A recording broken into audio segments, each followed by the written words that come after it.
Hello, Farmer Andy here at Concord Food Co-op Organic Gardens. We're here in the greenhouse at Canterbury Shaker Village, and today I have my seeding schedule here. So this outlines everything that I seed week by week, and this week I'm going to be doing scallions, leeks, and then some herbs, some chives, garlic chives, rosemary, and yarrow, and also feathertop. It's a type of ornamental grass that I'm experimenting with this year to grow in bouquets of dried flowers. So I wanted to just briefly highlight the tray that I'm going to be using for growing my leeks. This is something that I built out of some scrap wood that was kicking around, and it's nice and deep. I like my leeks to be basically pencil thick when I transplant them, and so I really want them to have a lot of rooting space. And I use this tray. It's about 8 inches deep, and I fill this thing with potting soil, and then I seed strips of leeks in here. And then when it's time to plant them, I can prick them out of the container and trim the roots a little bit and plant them nice and deep. So I'll show you more about that when it comes time to transplant. But this is something that I've used for the past 2 seasons now, and it's done really, really, really well for me. So I'm excited to use it again and share it with you.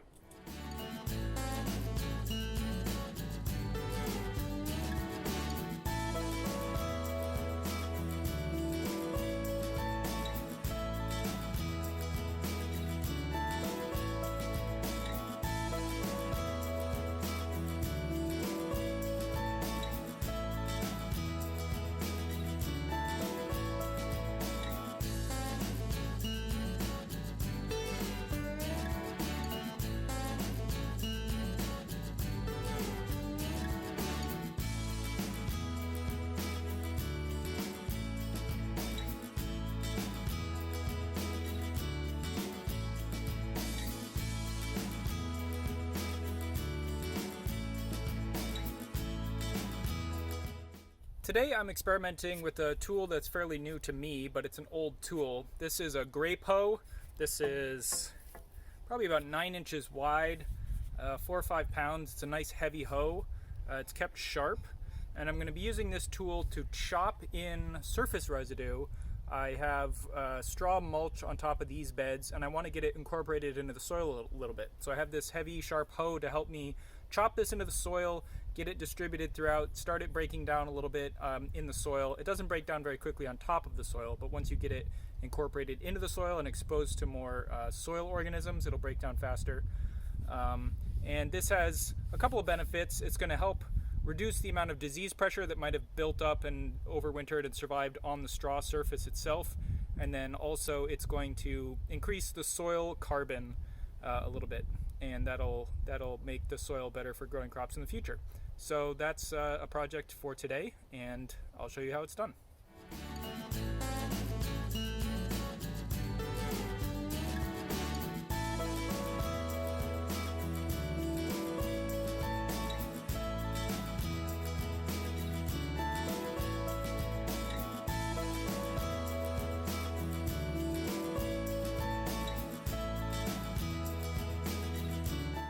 So it's definitely hard work, but it makes pretty quick work of chopping in the straw. It gets it deeper into the soil. There's still a lot on the surface, so I'm going to have to go back through and try to incorporate it a little bit better with other tools.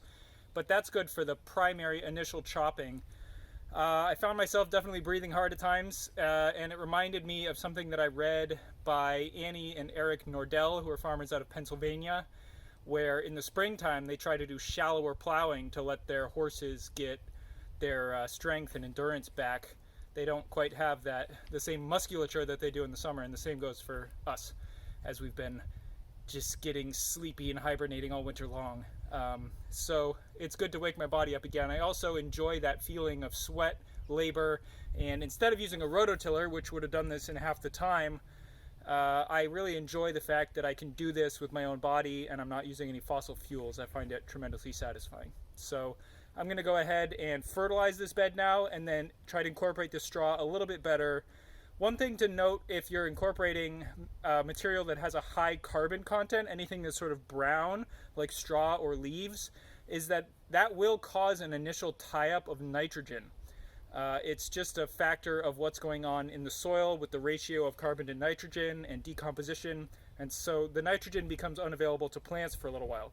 So You just want to let this rest a little bit before you plant any plants into it, otherwise they'll have some nitrogen deficiency symptoms. All right, so I'm going to go ahead and fertilize and incorporate this a little better, and you can watch that in just a sec.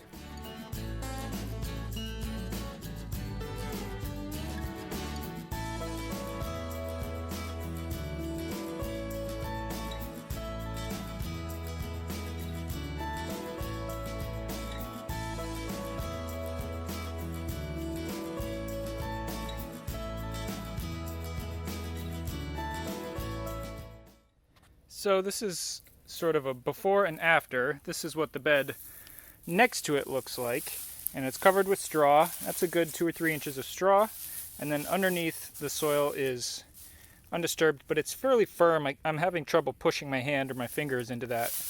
And now if we look over here, there's still some straw on the surface, but I estimate that I got probably 70 or 80% of it incorporated into the soil. And it's a lot looser now, so I can actually take my hand and press it into the soil. So this will be better to direct seed into, and also for growing our summer crops. Tomatoes are going to be going in here in the summer. The tools that I used after the grape hoe are this tool here, which is a 3-tine cultivator. I think this one is made by Glazer and sold by Johnny's Seeds. And it's good for incorporating things into the soil. And then also my bed preparation rake, which I use all the time in the garden. So the combination of those tools plus the grape hoe and the broad fork to start it all off was everything that I used to prepare this bed. Here's a little progress update. The arugula that got seeded on the 5th, so just exactly a week ago today, has come up, and you can see all the nice rows coming in. Just those tiny first little leaves, the cotyledons, the seed leaves. And that'll keep growing and enjoying this spring weather. And we'll be harvesting that in about a month. It's always nice to see the first things coming up in the spring. The other update is on seeds that are coming along in my transplanting calendar. So these are the onions and shallots that got seeded a couple weeks ago. They're all up and looking nice. They're putting on their second set of leaves, and I water these every couple days. These are under fluorescent lights to give them extra artificial sunlight so that they don't get all leggy and spindly. These are T5 high output fluorescent bulbs, and they're good for vegetative growth. I also have a few things coming up down here. This is the parsley that actually germinated a little bit faster than I was expecting, so I'm happy to see that. More parsley, and this is the feathertop ornamental grass. They're just starting to peek up now. And finally, this tray of leeks has started to germinate. You can see some coming up here, but there's about 450 seeds in here. There'll be a lot more coming in soon. That's it for this week's update. If you enjoyed this video, feel free to follow us on Facebook or YouTube, and you'll get notifications when we post more videos like this one.